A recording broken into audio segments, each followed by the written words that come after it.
Middle east बारूदी धमाकों से दहल रहा है। इस भीषण जंग ने अमेरिका को एहसास करा दिया है कि उसका पाला ईरान नाम के किस खतरे से पड़ा है। ईरान के महत्वपूर्ण मिलिट्री ठिकानों, उसके प्राकृतिक भंडारों और ऑयल प्रोडक्शन सेंटर्स पर एक के बाद एक भीषण हमलों का उसने ऐसा बदला लिया है जिससे अमेरिका दहल उठा। ईरान की IRGC ने अब सीधे अमेरिका के खुफिया एजेंसी CIA को अपनी मजबूत जबड़ों में जकड़कर झकझोर दिया है। दावा किया जा रहा है कि इस युद्ध में ईरान ने पहली बार अमेरिका की उस इंटेलिजेंस एजेंसी पर हमला किया है जिस पर ट्रंप सरकार को बड़ा गुमान था। राम की रिपोर्ट में आपको बताएंगे, क्या दुनिया की सबसे ताकतवर खुफिया एजेंसी CIA पहली बार सीधे हमले के निशाने पर आ गई, या फिर यह कैसे आई, यह भी एक बड़ा सवाल है। क्या ईरान ने ऐसा सफल ड्रोन ऑपरेशन अंजाम दिया है जिसने वॉशिंगटन की नींद उड़ा दी है? क्या मिडिल ईस्ट में अब मिसाइलों के बाद खुफिया एजेंसियां भी टारगेट बन चुकी हैं? और सबसे बड़ा सवाल, क्या इस पूरे घटनाक्रम के पीछे रूस का कोई ऐसा कनेक्शन छिपा है जो दुनिया को एक नए महायुद्ध की तरफ धकेल सकता है? नमस्कार, आप देख रहे हैं नवभारत टाइम्स। मैं हूं राम विश्वकर्मा। इस एक्सक्लूसिव रिपोर्ट में आपको दिखाएंगे इस पूरे घटनाक्रम की परत दर परत कहानी और बताएंगे क्या सच में ईरान ने रूस की मदद से अमेरिकी सुरक्षा तंत्र की जड़ें नोच डाली हैं। इन दावों पर अमेरिका की क्या प्रतिक्रिया है? क्या वो डर गया है? और अगर जंग और भड़की तो इसका असर पूरे मिडिल ईस्ट और दुनिया पर कितना भारी पड़ सकता है? वीडियो आखिर तक देखिए, क्योंकि आखिरी हिस्सा शायद आपकी पूरी सोच को उबाल और खौला सकता है। मिडिल ईस्ट की जंग अब उस स्तर पर पहुंच चुकी है जहां से महाविनाश के संकेत मिलने लगे हैं, क्योंकि ईरान ने अब की बार अमेरिकी हमलों के खिलाफ ऐसे ऑपरेशन को अंजाम दिया है जिसने अमेरिका समेत पूरे मिडिल ईस्ट के होश उड़ा दिए हैं। क्योंकि अब ये सिर्फ मिसाइलों और ड्रोन की लड़ाई नहीं रह गई है, अब इस संघर्ष में खुफिया एजेंसियों का नाम भी सामने आने लगा है। हालिया रिपोर्ट्स में दावा किया गया कि ईरान ने ड्रोन के जरिए ऐसे ठिकानों को निशाना बनाया जिन्हें अमेरिकी इंटेलिजेंस एक्टिविटीज से जुड़ा बताया जा रहा है। रॉयटर्स की एक रिपोर्ट में दावा किया गया है कि ईरान की IRGC ने सऊदी अरब की राजधानी रियाद में अमेरिकी दूतावास में CIA स्टेशन और पूर्वी इराक में मौजूद एक अन्य CIA सेंटर पर ड्रोन से हमला किया है। दावा किया जा रहा है कि ईरान के टारगेट अटैक्स वाली ये वो जगहें थीं जहां से CIA अपने एक्शंस को ऑपरेट किया करता था। हालांकि दोनों देशों की ओर से इस संबंध में अभी कोई विस्तृत डिटेल शेयर नहीं की गई है, लेकिन इतना जरूर है कि इस खबर ने पूरी दुनिया का ध्यान अपनी ओर खींच लिया है। अब सवाल यह है कि अगर किसी CIA से जुड़े ठिकाने का नाम किसी सैन्य कार्रवाई में आता है तो इसका मतलब क्या है? दरअसल CIA सिर्फ एक खुफिया एजेंसी नहीं है, बल्कि अमेरिका की ग्लोबल सिक्योरिटी स्ट्रेटजी का अहम हिस्सा मानी जाती है। आतंकवाद विरोधी अभियान, विदेशी नेटवर्क, रणनीतिक निगरानी और कई संवेदनशील ऑपरेशन इसी एजेंसी से जुड़े होते हैं। इसलिए अगर उसके किसी कथित नेटवर्क या फैसिलिटी पर हमला होने का दावा किया जाता है तो उसका असर सिर्फ सैन्य नहीं बल्कि राजनीतिक और कूटनीतिक भी हो सकता है। रिपोर्ट्स के मुताबिक ईरान ने हाल के दिनों में ड्रोन और अन्य हथियारों के जरिए कई जवाबी सैन्य कार्रवाइयों का दावा किया है। ईरान लगातार कहता रहा है कि अगर उसके हितों या उसकी संप्रभुता को चुनौती दी जाएगी तो वो जवाब जरूर देगा। मिडिल ईस्ट वॉर एनालिस्ट का मानना है कि ईरान की रणनीति अब केवल अपनी ही रक्षा तक सीमित नहीं है, बल्कि अमेरिका और खाड़ी में उसके मित्र देशों पर साइकोलॉजिकल प्रेशर बनाने की रणनीति भी है। लेकिन सवाल ये खड़ा होता है कि क्या ईरान इतना सब कुछ सिर्फ अपने बलबूते कर पा रहा है?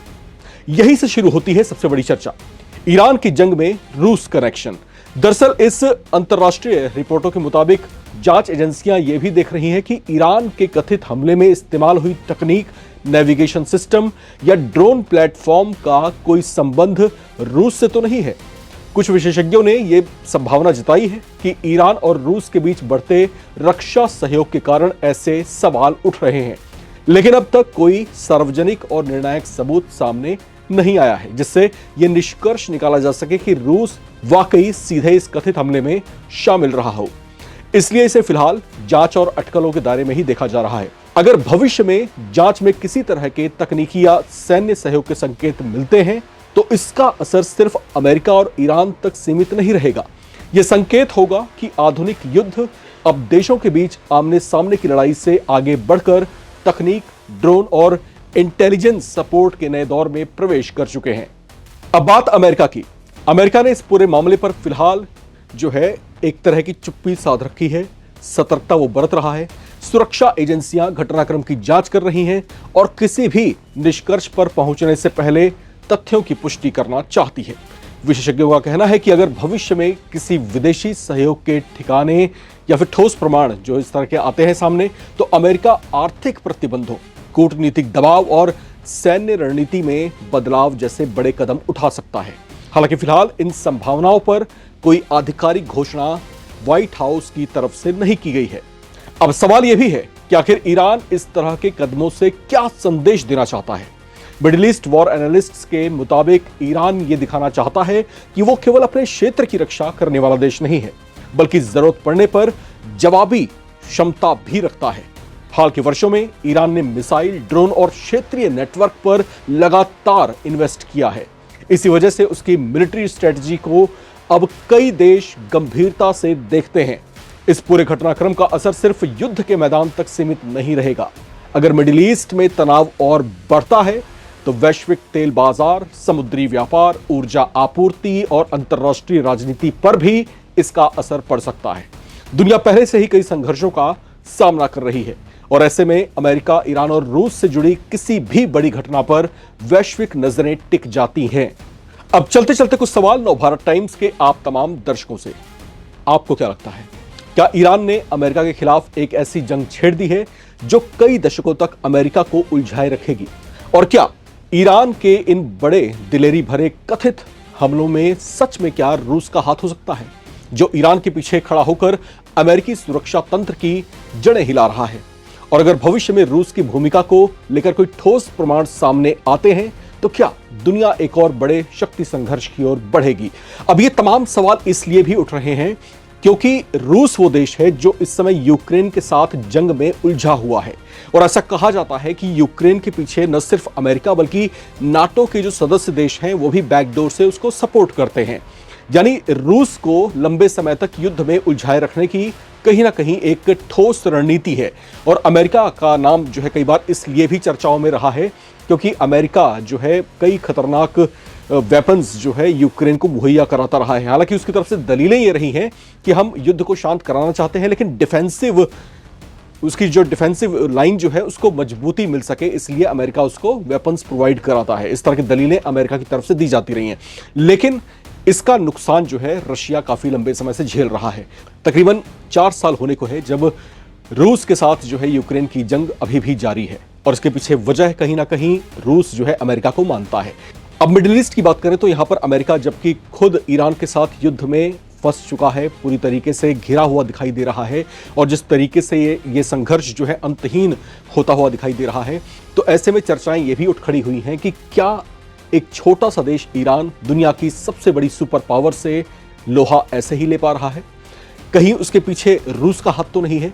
कहीं रूस जो है उसको तमाम तरह की सुविधाएं उपलब्ध तो नहीं करा रहा? क्या रूस के ही बल पर ईरान जो है अमेरिका के साथ मुकाबला करने की हिम्मत जुटा पा रहा है? ये तमाम वो सवाल हैं जो इस समय पूरे मिडिल ईस्ट में गूंज रहे हैं। आपको क्या लगता है? अपनी राय लिखकर कमेंट बॉक्स में जरूर शेयर करें और देखते रहें नवभारत टाइम्स।